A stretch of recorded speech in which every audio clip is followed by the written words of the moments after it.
Olá, nós gravamos no vídeo anterior a rebelião dos anjos, segundo o livro de Enoque, que é um apócrifo do Velho Testamento, e, em continuação, o tema será o mesmo, mas vamos fazer a rebelião dos anjos segundo os registros acásicos.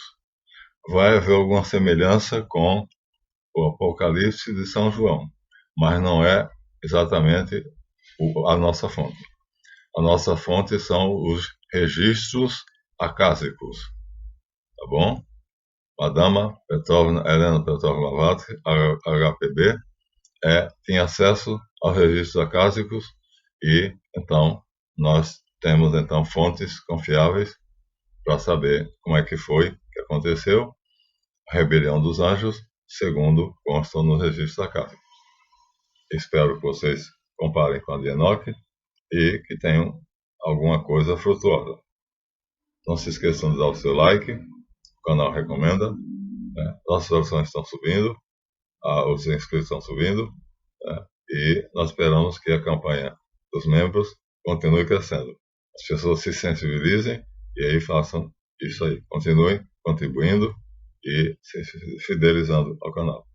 Então, a rebelião de Satanás, como está no registro acásico, diz que Yahvé, ou o Cristo cósmico, faz em si mesmo sua criação, a semelhança da criação que veio no Pai, que é a memória da Trindade.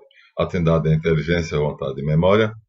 Então, Yahvé, o Cristo cósmico, vê na memória do Pai o que nós vamos ver agora, a criação dele. Então, para esta criação, que é o Gênesis, um tipo de Gênesis, criou anjos poderosos o bastante para suportarem a radiação de sua energia criadora, terrível, recebida diretamente do Eterno. Esses dois anjos são chamados titãs no Ocidente e de dragões no Oriente. Os titãs se rebelam contra Júpiter e nós temos a célebre o fato da rebelião dos titãs subindo o Monte Olimpo para destronar Júpiter. Então, lá na mitologia ocidental, então são titãs, mas no Ocidente, no Apocalipse, são chamados serpente ou dragões. Os seus nomes são Terron e Berron. O primeiro dragão, portanto, é fêmea. São dois, né? E é também conhecido como Raabe ou ainda Tiamat. Então tem três nomes: Terron, Raabe ou Tiamat. O segundo dragão é macho e é chamado também, além de Berron, de Apsu, que quer dizer abismo. O casal vai aparecer agora, Terron e Berron. Vamos usar esses nomes preferidos, porque aparecem na Bíblia. Na Bíblia dizemos, está escrito lá no Gênesis 1, que a terra era Terron e Berron. Então, eles estavam mandando na terra. A Bíblia, Gênesis 1, tem essa citação. Eles começaram, portanto, a fazer o que Javé tinha pedido: modificar o centro mutável. Javé tem um centro mutável, rodeado por um centro que é imutável. Então, o centro imutável mantém ele consciente dele mesmo, e ele não muda exatamente porque ele sabe quem ele é. Já no centro mutável, ele vai se tornando, ele vai fazendo ser aquilo que ele quer que seja, mas de acordo com o que ele vê na memória do Eterno. Então, Terron e Berron foram criados por Javé, que ordenou a eles que reduzissem a sua energia potente, tempestuosa, a um padrão suportável por outros seres menos poderosos do que ele. Ou seja, a primeira criação dele é os seres poderosíssimos, aguentavam a sua radiação. Então, quando Javé revelou que precisava reduzir ainda mais o padrão energético, não bastava o que foi feito pelo casal de dragões, para que ele criasse outros anjos que não eram tão fortes. Aí o dragão fêmea, Terron, o Raabe, o Tiamat, se insubordinou, se rebelou. Aqui temos, portanto, a rebelião. Pois aquele mar energético, que era caótico, onde o casal de dragões estava, era extremamente agradável para eles. Era uma piscina, era o seu habitat natural. E eles não queriam modificá-lo. Aí eles perceberam, caíram em si e perceberam que tinham cometido uma besteira, iniciando o processo de destruição, né, do caos primordial. De qualquer maneira, Terron e Berron já haviam feito algo, já haviam feito a primeira parte da redução para Yahvé em um universo primitivo e primordial, que nós chamamos de o plano de Azilut, que é o primeiro. Então, Yahvé, diante dessa rebelião, ele criou uma dimensão fantasma, né, que na árvore da vida é chamada de Da'at, mas está abaixo de Azilut. A não Sefira, na Cabala, Da'at, e fez dela o reino dos dragões. Ó, vocês querem continuar na bagunça? Vocês querem continuar no caos? Então fiquem aí. E trancou eles lá. Como o líder dos dragões se chamava Apsu, abismo, Da'at, a não Sefira, também é chamada de o abismo. Então, os dois vão para Da'at, que é chamado abismo. Aí agora, Yahvé já consegue criar novos anjos que são belos, são mais parecidos com nós. E aí ele os fez, são 9 hierarquias, cada hierarquia tem 3 subdivisões. Esses agora já são capazes de suportar a sua energia, que tinha sido reduzida, e aí eles continuariam o processo da criação.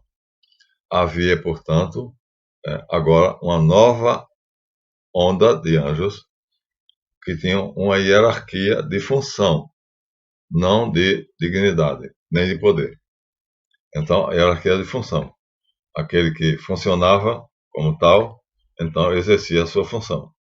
Era, portanto, mais uma questão de necessidade da criação.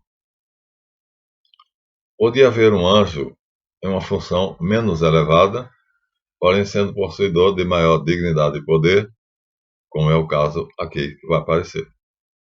Satã, que é da hierarquia, na função dele, ele é um serafim, então está no degrau, dos anjos planejadores, acima de tudo, portanto, logo abaixo de Azilut. Então, e Micael, que está entre os anjos que são executores. Então, são planejadores, depois nós temos inspetores, depois nós temos os executores. Então, Satã estava entre os planejadores, lá no alto, e Micael estava entre os executores, mas dos executores ele era o líder. Satã desempenhava a função de serafim e Micael de arcanjo. Portanto, são 3 degraus, cada degrau tem 3 subdivisões. Então, querubins, serafins e tronos, potestades, dominações, principados, arcanjos, anjos e elementais. Então, na hierarquia de função, os serafins têm uma finalidade. Ocupando a posição mais alta de todos os anjos, ele vai receber de Yahvé diretamente a informação, que é justamente o registro acásico, a fonte cósmica da informação. Já os arcanjos têm a função mais baixa, que é executiva, ou seja, são anjos executores, artesãos, que Yahvé decide fazer, manda, e aí Satã passa para a segunda escala, e a segunda passa para a terceira, e eles executam. Então, fica claro que Satã está logo abaixo de Yahvé. Recebe as ordens, os decretos e a informação de Javé diretamente dele, e aí os passa para baixo, para as outras funções da hierarquia. Veja, não necessariamente menos poderosos do que ele, mas que funcionavam dentro de uma ordem que tinha que ser assim. Então, Yahvé elegeu um local no lado de Asiá, plano que iria se materializar posteriormente. Azilute é o imaterial e Asiá será o material. E em Asiá, embaixo, abaixo dos arcanjos, anjos e elementais, ele iniciou uma pesquisa demorada para construir um mundo material adequado em 7 dias. O objetivo dele, nos 7 dias da criação, aparece na Bíblia Gênesis 1, era conseguir um corpo adequado para o homem. Mas o homem com H maiúsculo. Qual é o corpo adequado para o homem criado em Gênesis 1 por Elohim e Reshit? Era essa a ordem que ele recebeu.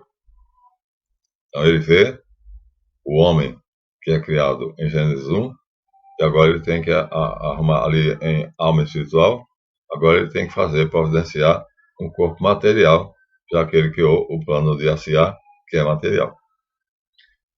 Ela precisa então descobrir qual forma física na qual o homem e os homens, porque depois esse homem vai pedir ao Pai que faça mais homens, a pedido dele, né? Nós existimos graças a esse pedido dele.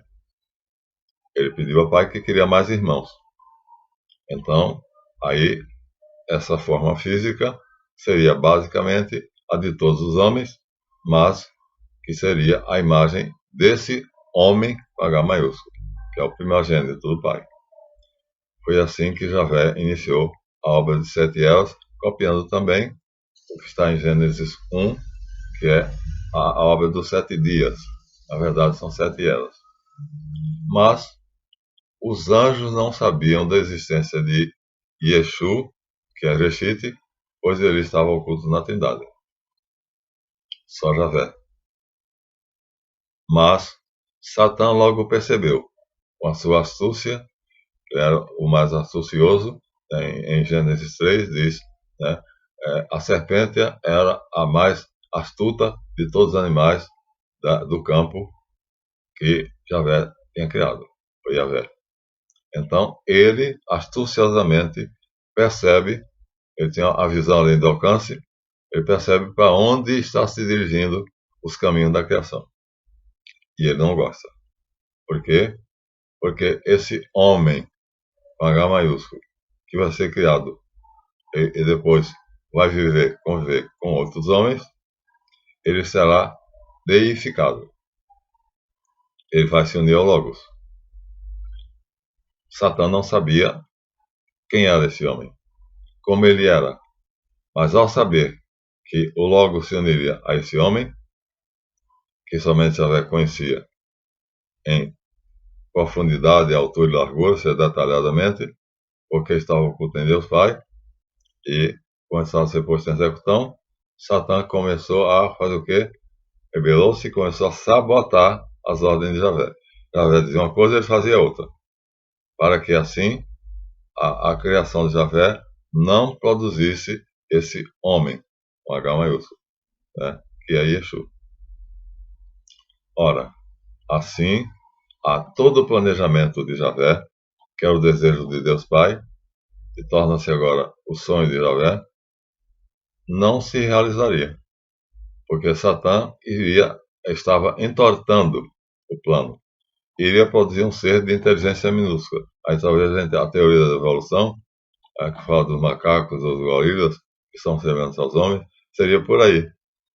Então, Satã estava produzindo um ser que seria mais ou menos isso. E, então não seria, de modo nenhum, o homem belo, como o Davi de Michelangelo, ou Deus criando o homem. Como nós. Seria um ser de inteligência minúscula, um animal mais adiantado. enquanto nós somos um animal muito adiantado. A essa altura da criação, um arcanjo, portanto, que lá está no terceiro degrau da hierarquia, cujo nome original era El-Madan, olha, El, aqui está no início, percebeu tudo. Esse arcanjo tinha mais astúcia, mais inteligência e mais visão, quase onisciente, de que Javé. E viu claramente que aquela criatura de pouca inteligência que está sendo produzida, seja um dinossauro, seja um macaco, não seria capaz de atingir nunca o objetivo determinado de antemão pelo pai El, que estava sendo visto por Javé. Satã, então, gritou satisfeito, quando percebeu que os anjos fiscalizadores e os anjos executores estavam levando a coisa para onde ele queria, porque não tinha acesso direto a Javé. Ele disse: não farei, porque não servirei a um homem. Eu sou um anjo. Então, se Deus tem que se unir a uma criatura, então que seja a mim. Esse é o pecado de orgulho, da arrogância. Javé, que é um Deus por procuração, não sendo plenamente onisciente, onipotente e onividente, qualidade do verdadeiro Deus, que é El e seu filho Reshit, não percebia nada de errado, porque a informação descia a partir de Satã para as outras hierarquias e subia depois até ele.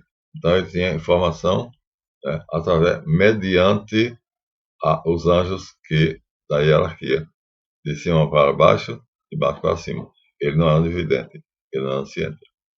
E aí ele não percebeu nada.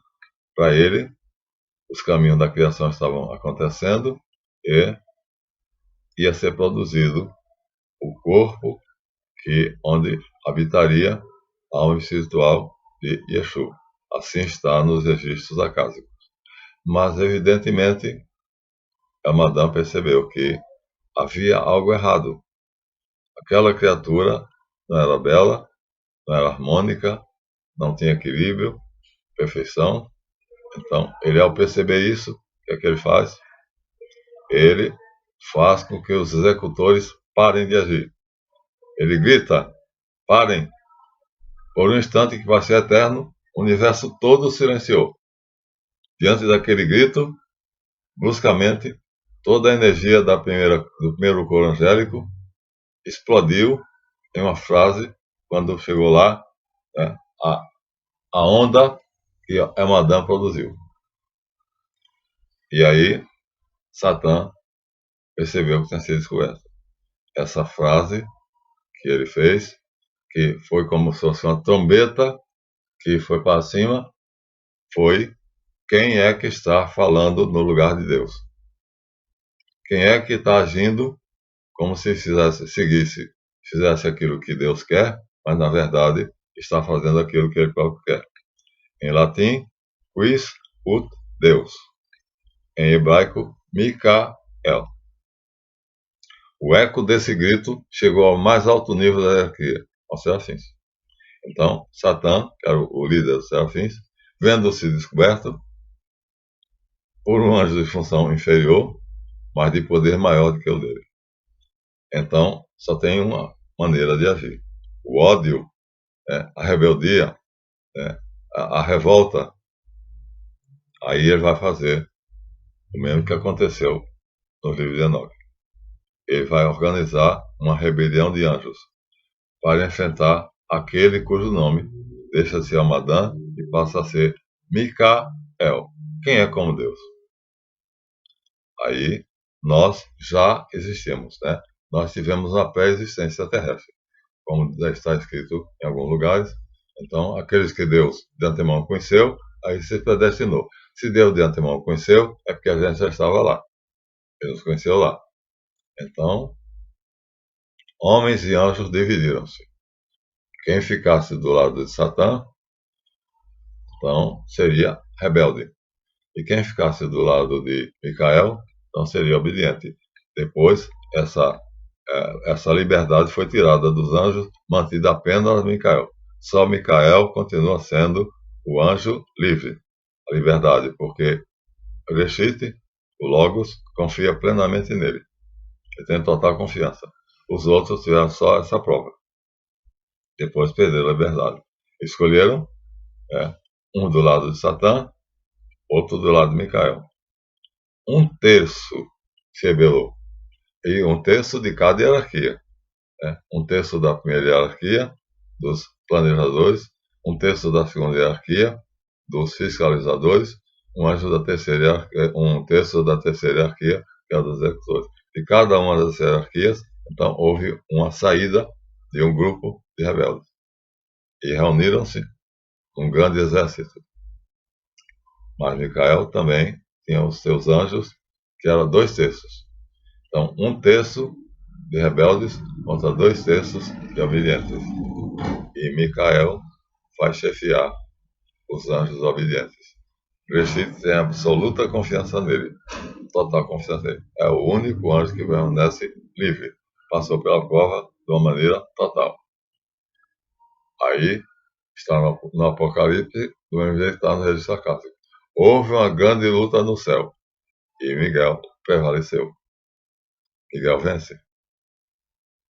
Miguel, estrategicamente, fez como Roma fazia. Os rebeldes estavam prontos para atacar, estavam se confabulando, e ele então divide seus comandados em 4 legiões, ou seja, 1, 2 no quadrado, 3, 4, e cerca, portanto, os rebeldes. Na primeira legião, Uriel. Na segunda legião, Gabriel. Na terceira, Rafael. E a 4ª legião ele comanda pessoalmente. E aí, um anjo vai convidar os homens a participarem. Tomem posição, porque essa luta é por vocês.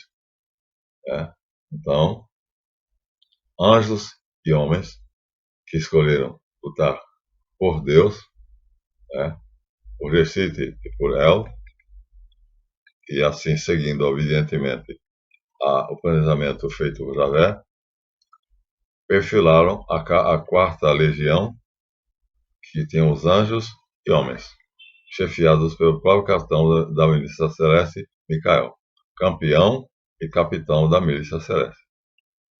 Mas, como Miguel prevaleceu, então derrotou os anjos maus e seus seguidores humanos, porque também homens foram para lá, homens foram para cá, homens foram para lá e anjos foram para cá.